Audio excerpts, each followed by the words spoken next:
Hey everybody, welcome back to Row Country. Welcome if you're new. Today we are going to recreate our own version of that Kirkland's high-end snowflake lantern. This is part of the 25 Days of Christmas in Row Country. Stay tuned.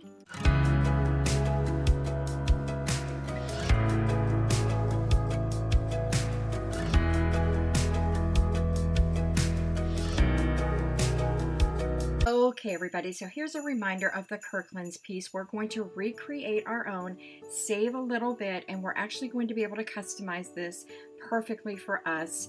So we're going to use some apple barrel paint, some stretch canvases. These are 5x7 size from the Dollar Tree.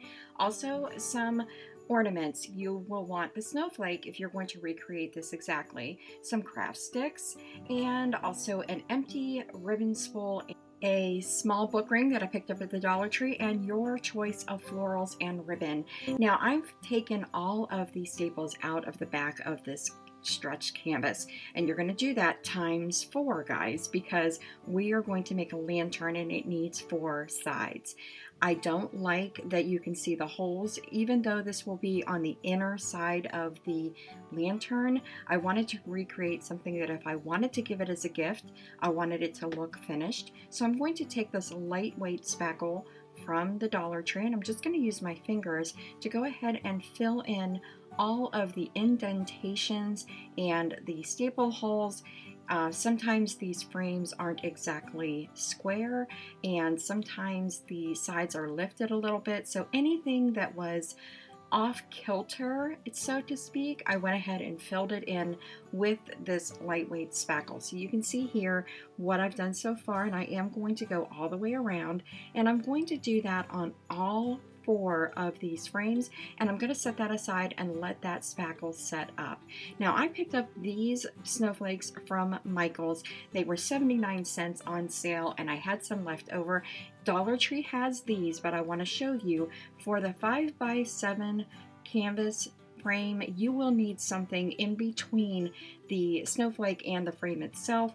Maybe a 4x6 would be a better size for you if you go all Dollar Tree. But like I said, I'm going with the Michaels. These do actually stretch across the center.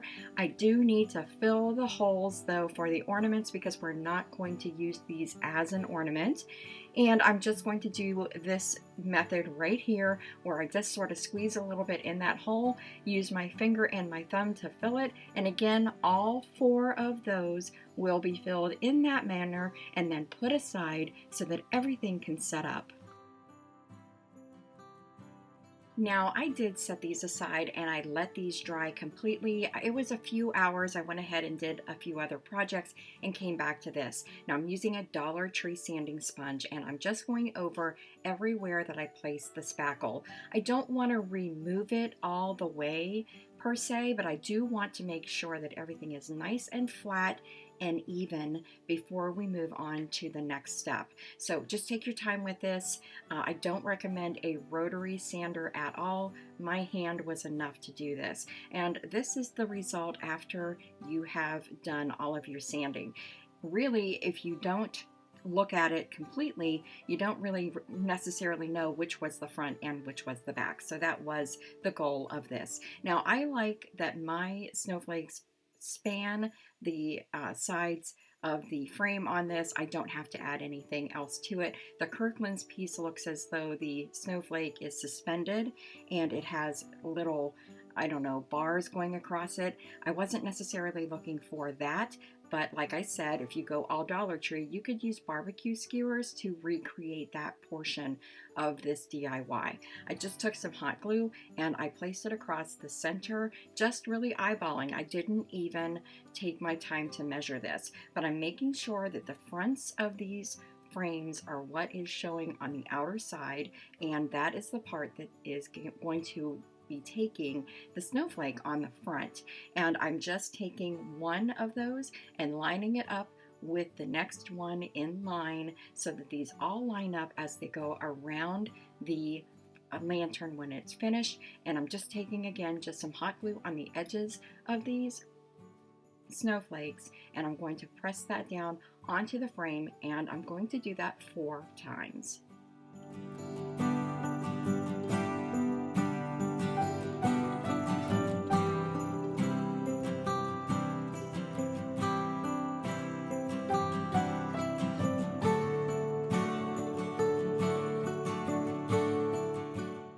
Now, once I had these all in place, I decided to go ahead and start painting these, and I am using the jet black apple barrel paint. I love the matte finish on this. It really is comparable to the Waverly ink chalk paint in terms of the finished product, in terms of the the finished coloring. So I really, really love it. And I did go ahead and start painting this. Now, I am going to paint not just the snowflake, but also the frame itself.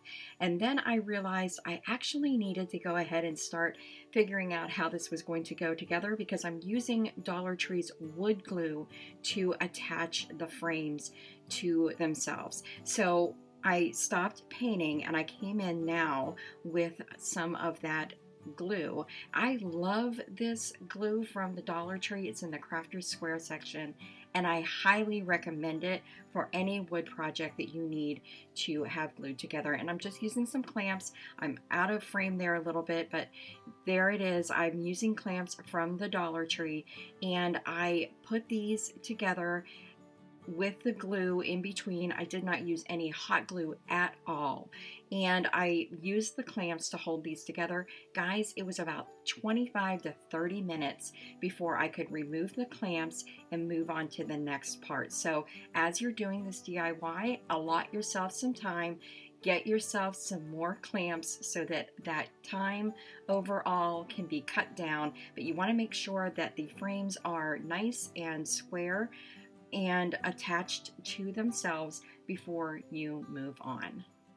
Now, of course, one thing I do want to mention, and just a reminder, we are working with Dollar Tree here. So the frames say 5x7, but one of these actually sits up a little bit higher in the corner than all of the rest of them. So I will be showing you how I remedy that here in just a moment. Now, what I've done is I've turned this upside down after the glue had settled, and I did some more painting on this. I did turn it upside down, and I'm using the popsicle sticks, and I'm just using a little colored pencil to mark on either side of the popsicle sticks so that I can create a bottom for this lantern. And I just marked it as you see there, and I go ahead and use my scissors to cut these. I recommend using actually a straight edge to do this, but I could not find my metal ruler, and I was a little afraid to do it without that. So I used my scissors instead, and that is the result here. Now again, coming in with this wood glue, and this time I did bring in the hot glue as well. I'm just putting some wood glue on either side that spans across the lantern, and then I'm going to use some hot glue on the edges just to give myself a quick hold so that the glue, the wood glue can actually set up before we move on to the next step. The next step, of course, is going to be some more painting. So once you get all of these on the bottom of the lantern, make sure that nothing is hanging over on either side, and then you can go ahead and paint the outside and the inside. Again, I said, just in case you want to give this as a gift, you really want to have everything finished off as best as you can. So we are going to paint the bottom, and then we're going to turn it over and paint the inside bottom portion as well.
Now, as you can see, I did let this dry, and I do have that nice matte finish on this, and I think that black coloring from Apple Barrel in that matte finish really does kind of take everything up a level. But as you can see there, the edge, that corner that I was just showing you, it's not quite, you know, in line with everything else. So I am going to create a top on this. Now, I looked back at this afterwards and I really feel like I wish I would have gone ahead and cut off the round edges just like I did on the bottom. But part of me also really wanted an overhang on the top lid of this. And so what I did was I left everything rounded, and I did take a couple of the popsicle sticks and I glued them in the center so that when this is turned over, these two popsicle sticks will actually be on the inside of the top, just like that. And guys, it's not even really straight, but to be honest with you, it kind of adds to that rustic part of the decor piece of this. So the next thing I did was I brought in the ribbon spool, and I'm cutting off the top into a random square. I didn't even, you know, do any measuring, but I needed a square piece, and I left the tubing on that and removed the other side of that paper, and I'm hot gluing that to the top of the top that I've made for the lantern. And then I took the book ring and I threaded a wood bead onto it, and then I'm going to use some hot glue to just attach that bead to the hole in that ribbon spool paper top that was on that.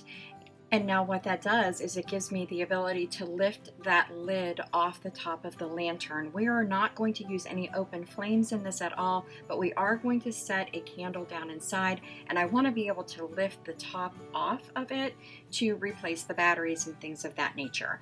The next thing we're going to do is we're going to finish this off with some paint as well. We're going to paint everything you see here, the popsicle sticks, the spool that was left over from the ribbon, the top of that wooden bead, and even we are going to go ahead and paint that book ring as well to give it a rustic farmhouse finished high-end look that I'm looking for in terms of recreating that Kirklands piece.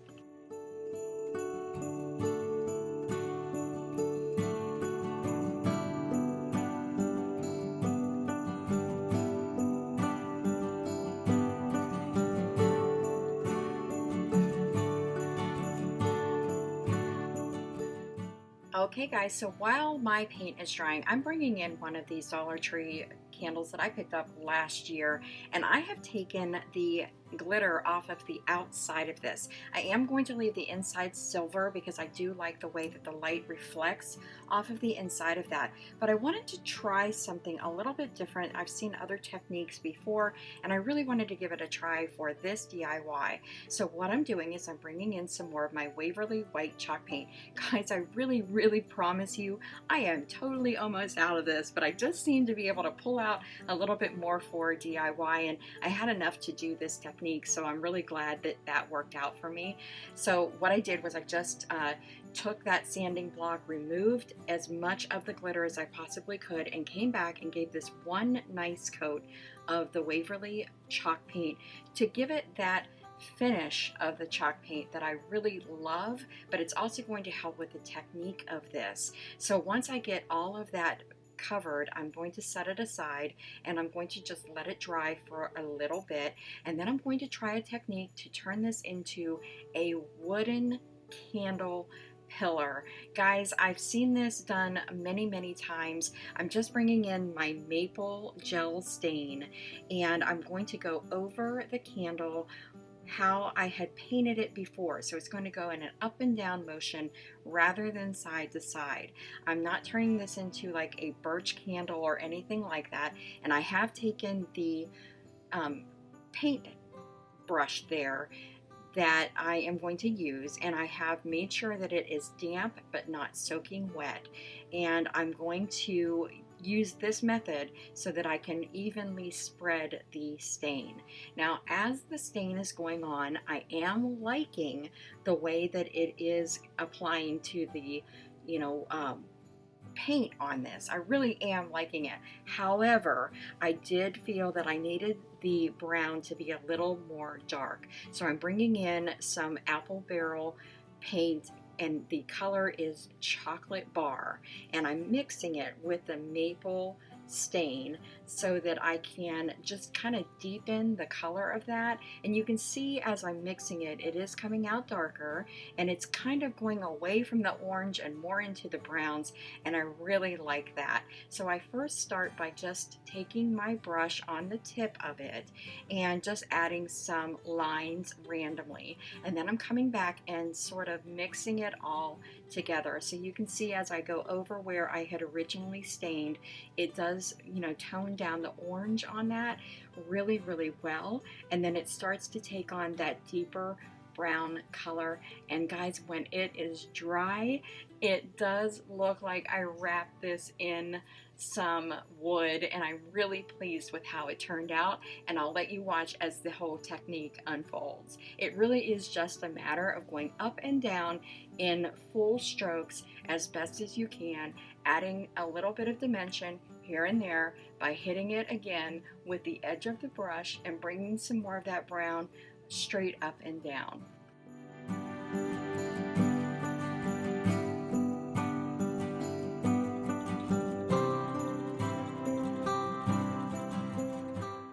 I don't know if you heard me just now, but I patted myself on the back because I just can't believe that I pulled off that technique, and I'm loving how that candle, the reflection of it is really coming out of that silver part of it. I'm glad that I didn't change the inside, but I'm loving the result on the outside of this candle, and it's going to make a really great addition to the DIY that we are doing today. So I really hope that you're inspired to try that for yourself. I'm just really pleased with how that turned out. Now I'm bringing in some ribbon to put on this, and I have this plaid ribbon that I picked up on clearance last year at Michael's. I did see it at Michael's this year, and I'm going to go ahead and pair it up and layer it with some wired ribbon that I picked up at Walmart in their Christmas section in that linen color. I also picked up this pick from Walmart for, I think that said $1.48, might be 98 cents, I'm not really sure,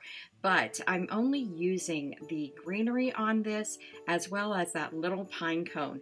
That's it. I'm going to keep the rest of it for another DIY, so I'm just going to snip off the greenery, and I'm also going to snip off that little pine cone. That's going to be the perfect addition to the top of this lantern once we go ahead and get our bow made. So you guys can do whatever finish you want on yours. You could do, the reds and the greens, but I really wanted this to be more of a rustic cabin feel, farmhouse sort of country lantern, and I think the result that I end up with when I put this all together is exactly what I was looking for. So I'm going to layer the greenery onto the top of the lantern, but I'm going to do it in such a way that it's sort of leaning up against that pillar part that we were able to create with the ribbon spool. So I just added some hot glue, and that is actually where I'm attaching it,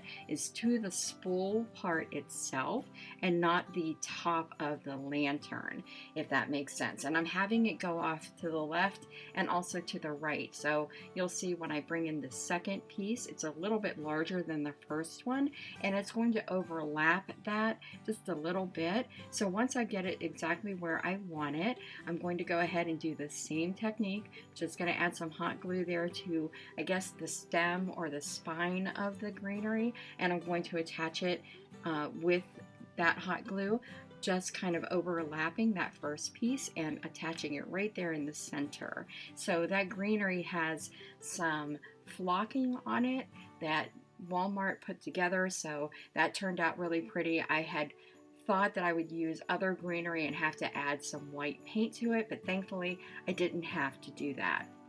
So now I'm going to walk you through how I do a simple layered bow. I had made one recently on another DIY, and someone had said I went too fast. So I want to make sure that you guys catch it this time. So all I'm doing is creating a loop with both ribbons. Like, as you can see, I've got the plaid, kind of wrapped around, or it's overlapping the other one.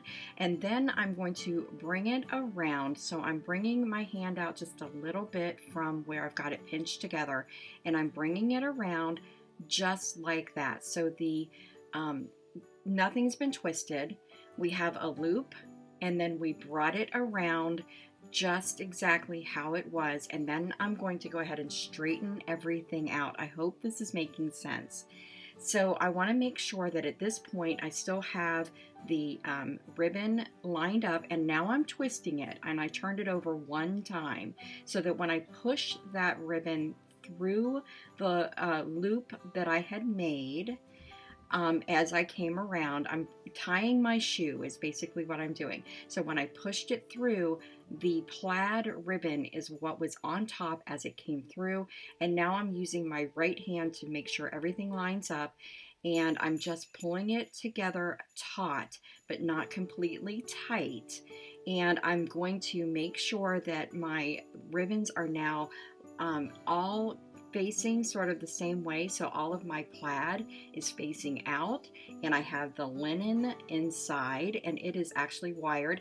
And I just pinch those together to make sure that the loops are the same size. Once I'm happy with that, and I just do a little more adjusting to make sure again that all of my plaid ribbon is facing forward, I'm going to go ahead and just kind of zhuzh up or open up my little loops there. And the next thing that you want to do besides getting completely wrapped up in the rest of your project is you want to cut the ribbon now from the spools. So I didn't take the ribbon off of the spools to do this, and that's why it's sort of looking like it's getting caught up in things, and it actually was there for a moment. But I'm going to just take the linen ribbon first and cut it so that the tails on it are the same size, and then I'm coming back and doing the same thing with the other ribbon, the plaid ribbon. Now the Walmart linen ribbon is actually wired, so it will hold its shape, but the plaid ribbon is not. And really, I think it's best if you're going to do a ribbon like this and you have one that is wired and one that is not, that you use the wired ribbon on the inside of this. Now once I have everything cut down, I'm going to go ahead and dovetail my edges on that ribbon, and then I'm just going to take some hot glue and I'm going to attach it over top of my greenery, just using some hot glue. And I'm again just going to grab those little loops and I'm going to place it right in the center on top of the greenery itself. And I really feel like that plaid just really does take that so rustic. I'm just loving it. And now I'm bringing in, of course, some hot glue onto the one pine cone that I'm going to place in the center of the two loops on that ribbon to just sort of finish off the lantern. And guys, I just can't even believe how cute this actually turned out. And now I'm looking at the scallops on this and I'm not hating it so much. I might go back still and cut it off. I don't know. Let me know in the comments down below what you would do if it was yours. Here's a reminder of the Kirklands piece. It was $12.79. Here's ours. It is completely customized and we came in under $10, and that ribbon just looks so cute. I'm really loving that lantern with that wooden looking candle. Oh my gosh, guys, it just turned out way better than I thought that it would, and I hope you're feeling inspired to do one for yourself too. Guys, I really hope that you liked today's video. If you did, please give me a thumbs up. It really helps the channel. This has been part of the Row Country 25 Days of Christmas. Listen, if you're new here and not yet subscribed, please take a moment and subscribe below. I'd love to have you as a member of my Row Country family here on YouTube. To those of you returning, thanks guys so much for watching yet another one of my videos. And everybody, while you're here, go ahead and watch another video. I will catch you in my next one. Until then, bye!